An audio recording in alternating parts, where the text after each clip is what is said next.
मामला है। रूपा फ्रंटलाइन।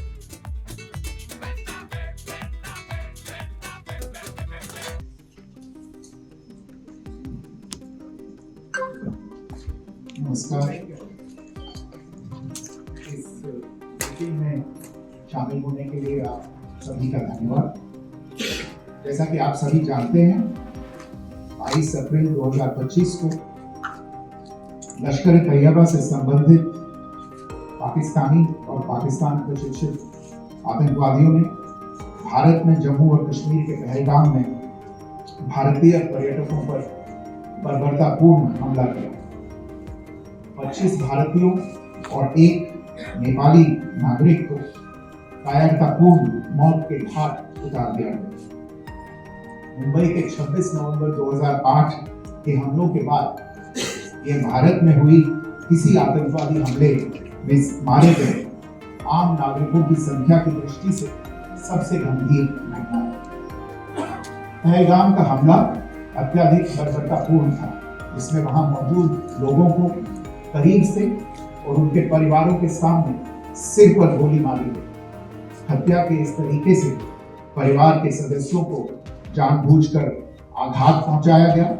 साथ ही उन्हें ये नसीहत भी दी गई कि वे वापस जाकर इस संदेश को पहुंचाएं। यह हमला स्पष्ट रूप से जम्मू और कश्मीर में बहाल हो रही सामान्य स्थिति को बाधित करने के उद्देश्य से किया गया। चूंकि पर्यटन फिर से अर्थव्यवस्था का मुख्य आधार बन रहा था, इस हमले का मुख्य उद्देश्य इसे प्रतिकूल रूप से प्रभावित करना था। पिछले वर्ष आप सभी जानते हैं, 2.25 करोड़ से अधिक पर्यटक कश्मीर आए।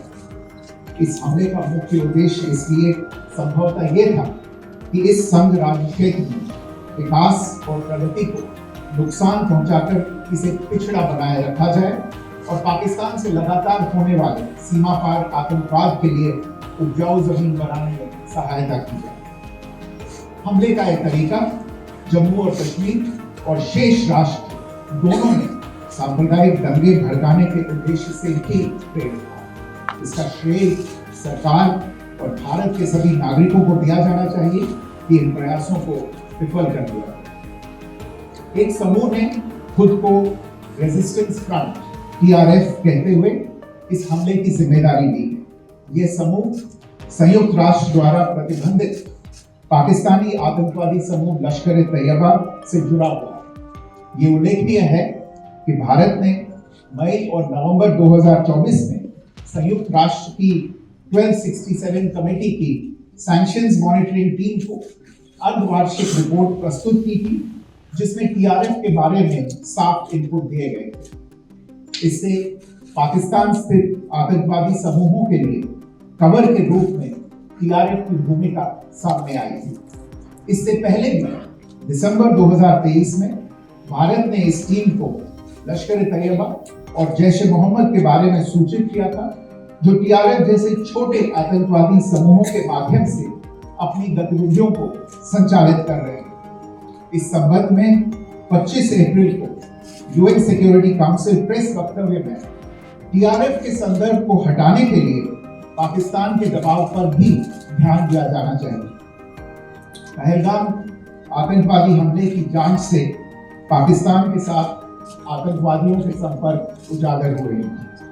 रेजिस्टेंस फ्रंट द्वारा किए गए दावे और लश्कर तैयबा से ज्ञात सोशल मीडिया हैंडल द्वारा इसको रीपोस्ट किया जाना इसकी पुष्टि करता है।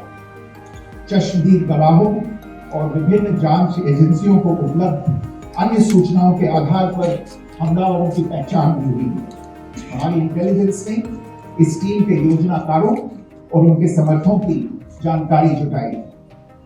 इस हमले की रूपरेखा भारत में सीमा पार आतंकवाद को अंजाम देने के पाकिस्तान के लंबे ट्रैक रिकॉर्ड से भी जुड़ी हुई है, जिसके लिखित और स्पष्ट दस्तावेज उपलब्ध है। पाकिस्तान दुनिया भर में आतंकवादियों के लिए एक शरण स्थल के रूप में पहचान बना चुका है। यहाँ अंतर्राष्ट्रीय स्तर पर प्रतिबंधित आतंकवादी सजा पाने से बचे रहते हैं। इसके अलावा पाकिस्तान ने इस मुद्दे पर विश्व और फाइनेंशियल एक्शन टास्क फोर्स जैसे अंतर्राष्ट्रीय मंचों को जानबूझकर गुमराह करने के लिए भी जाना जाता है। साजिद मीर का मामला, जिसमें इस आतंकवादी को पाकिस्तान ने मृत। Shyam steel flexi strong TMT बार, ये स्ट्रॉन्ग के साथ फ्लेक्सिबल भी है। आपदा मुसीबत कोई भी आए, ये घर को अटूट बनाए। जब टीएमटी फ्लेक्सी स्ट्रॉन्ग, तो घर रहे हमेशा के लिए स्ट्रॉन्ग।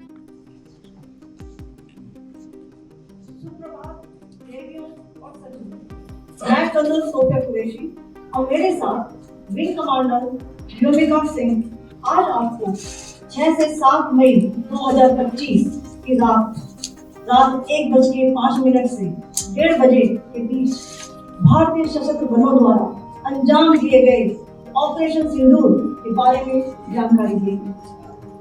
ऑपरेशन सिंदूर 22 अप्रैल को पहलगाम में हुए विभत्स आतंकवादी हमले के शिकार मासूम नागरिकों और उनके परिवारों को न्याय देने के लिए लॉन्च किया गया था।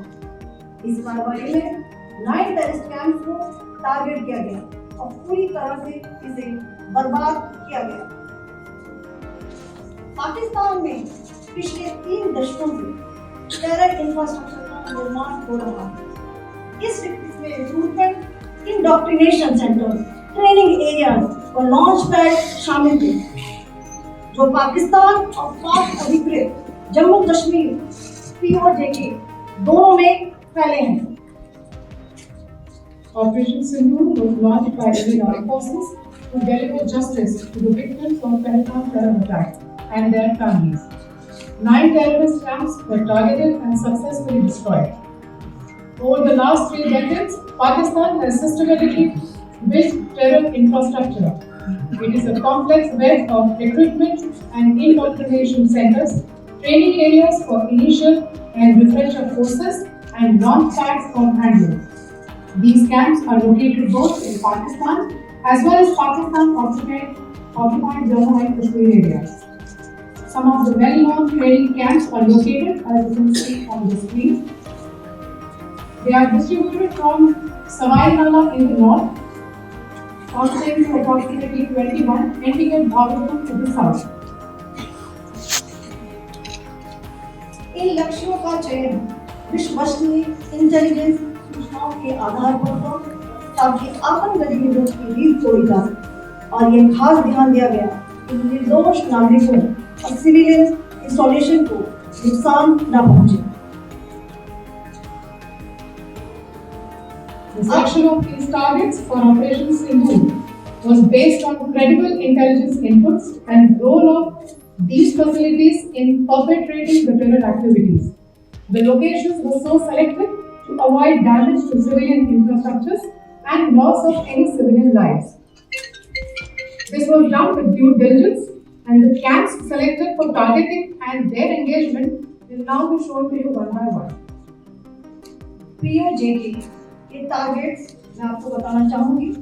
सबसे पहले सवाई नाला कैंप मुजफ्फराबाद, जो कि POJK के लाइन ऑफ कंट्रोल से 30 किलोमीटर दूर है। यह एक लश्करी तोयबा का ट्रेनिंग सेंटर था। 20 अक्टूबर 2024 सोनभद्र, 24 अक्टूबर 2024 गुलमर्ग, 22 अप्रैल 2025 पहलगाम। इन हमलों के आतंकियों ने यहीं से प्रशिक्षण लिया था। सैयदना बिलाल कैंप मुजफ्फराबाद, यह एक जैश ए मोहम्मद का स्टेजिंग एरिया है।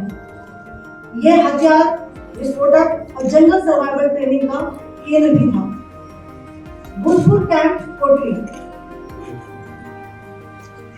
यह LOC से 30 किलोमीटर दूर था। लश्करी तोयबा का बेस था, जो रजौरी पुंछ में सक्रिय था। 20 अप्रैल 2023 को पुंछ में और 9 जून 2024 को तीर्थ यात्रियों के बस हमले में यहीं से आतंकी को ट्रेन किया गया था।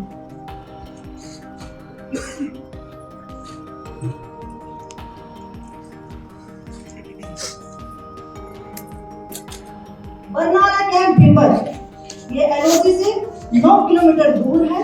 यहाँ पर हथियार, हैंडलिंग, IED और जंगल सर्वाइवल का प्रशिक्षण केंद्र था। अब्बास कैंप कोटली,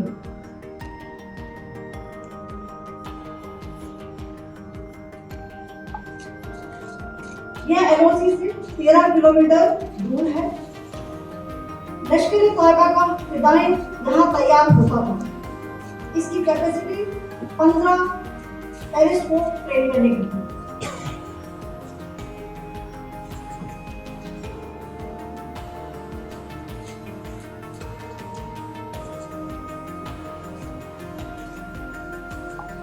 अब मैं पाकिस्तान के अंदर के टारगेट्स अवगत कराना चाहूंगी। पहला, सर्जिकल कैंप सियालकोट। यह अंतरराष्ट्रीय सेना सीमा से 6 किलोमीटर की दूरी पर है, साबा पटना के सामने।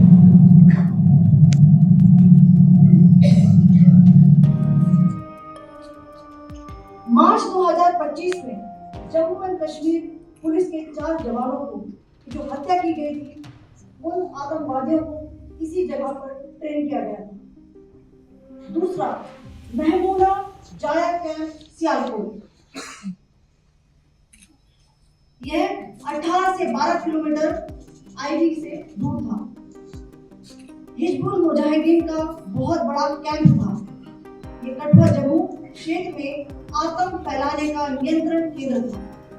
पठानकोट एयरफोर्स बेस पर किया गया हमला भी इसी कैंप से प्लान और डायरेक्ट किया गया था। मरकज तैयबा मुरीद के, यह आईडी से 18 से 25 किलोमीटर दूरी पर है।